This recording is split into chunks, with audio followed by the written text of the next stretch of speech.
The objective is to assure that everyone who needs food, seniors, persons of all ages, hungry children, have access to the food that they need. Indianapolis will be the first food-secure city by 2015. Make a difference in the landscape of hunger. Reach out and meet the needs of people. in Indianapolis. by 2015. 2015, 27 million meals.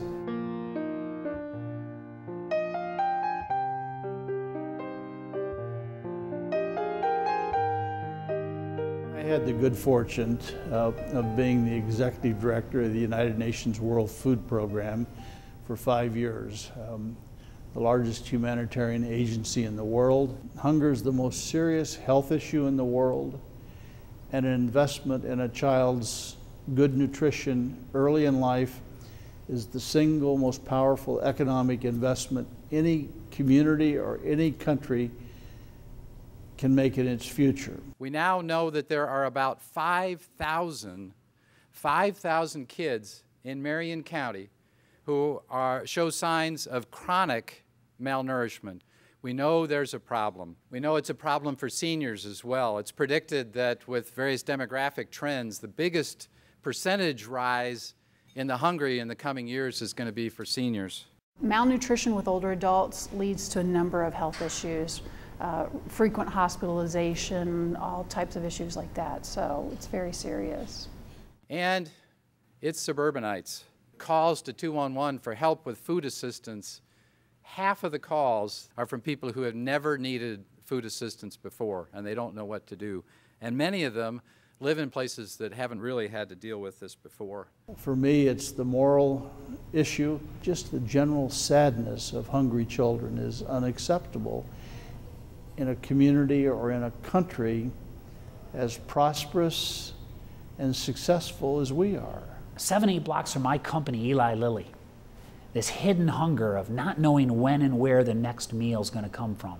The wrongness of that, the injustice of that, did something to me that I think is also happening to the 3,000 employees of my company, and that is that we want to be part of something bigger. And the hunger of wanting to be part of something bigger, I think, is greater than the physical hunger. And it's the solution to the physical hunger. There are a lot of cities, and even one state that I know of, that is saying we have this goal of no hunger in our city or state, no childhood hunger, but when you go down a little bit into the details, it's a goal. It's a nice goal, but it's different here in Indianapolis. We have structure behind our goal. We have actual movement toward our goal. It is an important start, and I think we made great headway with the Indy Hunger Network. There's a really strong network of providers at this point who are very, very engaged. It's coordinated community partners working together in a collaboration that allows more people to reach the goal of feeding their children and feeding their families. We're seeing some progress. We're seeing some of the efficiencies in the food delivery network. There's more than enough food. It's getting the food to the people. The first success, and this is not insignificant, is that we're working together. Well, when the network got started, we decided to look at this systemically, and you'll hear that theme loud and clear from me in terms of how this group is approaching this. The first thing we did was we mapped the system, and believe it or not, this is the simplified version of how food gets to the hungry in Indianapolis, and it's actually representative of cities across the country. You don't have to be an industrial engineer to look at this and say, if people aren't collaborating, there's no hope that this is going to work as well as it should, either from an effectiveness standpoint or from an efficiency standpoint. We also looked at, well, who's actually providing what? This was the most surprising thing, I think, that we've come across in the work that we've done. We took everybody knows what they provide, so we took all the measures, whether it was meals or pounds or whatever, converted them to a common unit and put it here. SNAP reaches who it's supposed to.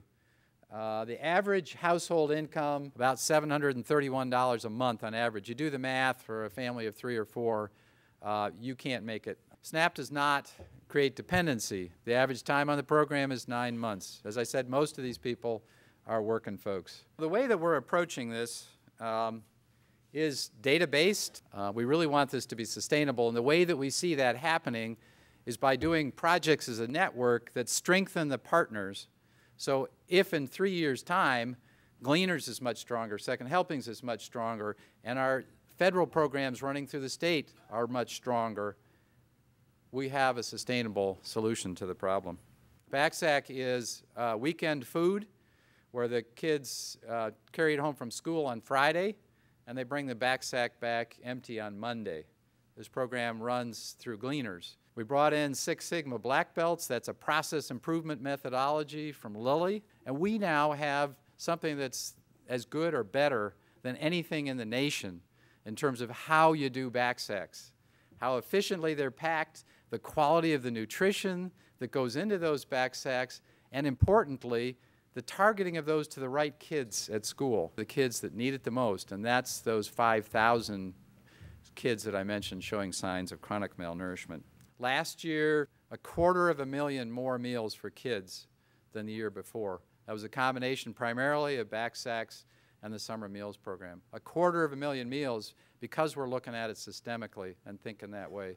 This year we are on track to do 3 million meals on top of that. Again, thinking systemically, and now it's even a broader contribution from more places and more organizations.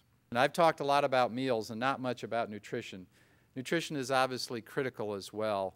Some of the programs, nutrition is built in. So what's our goal? We think that 185 million meals per year would completely meet the need in Marion County. When we add up all of the outputs, that pie chart, if you add up all of those outputs, we've got 158 million meals now. So the gap is about 27 million meals. And actually, we think it's attainable. There's lots of different ways to be a part of this. Volunteers, people with specific skills, funding obviously, public awareness is a key part of this as well. I don't think we should underestimate the significance of what's been accomplished here. And the mission's not accomplished yet.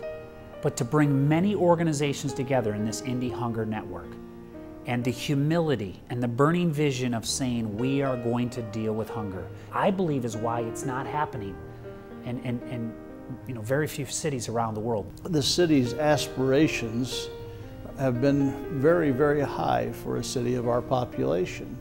And for us to do this, we have to do it together. And by the way, it's a lot more fun doing things together than it is trying to go your own way. One of the great things about Indiana is that people roll up their sleeves, they volunteer, they get engaged. When you can talk about what you're doing and the essence of what your company does and your products and your people in your own city, dealing with something and saying we're getting up close, we're changing the city we're from. We just have an amazing combination of people in the city who come together for a good cause. That's why it kind of works here. We hear often that there's not any other city in the country where these different groups, these different hunger providers have come together so cohesively and are working so well together to really address the issue of hunger. So it's just exciting. It's really very exciting. Every bit of this can be done with the will and especially with the backing of our community, the business community as well as the private citizens. Get out, find the cause that you care about, get involved, think about it at the systemic level, and you might be amazed at the difference that you can make. You see the sadness and the hurt, the devastation, the loneliness of kids struggling, and you have to be a pretty hard person not to want to go out and do something about it. That's made this my cause. This has made my family's cause. And it's the cause of our company.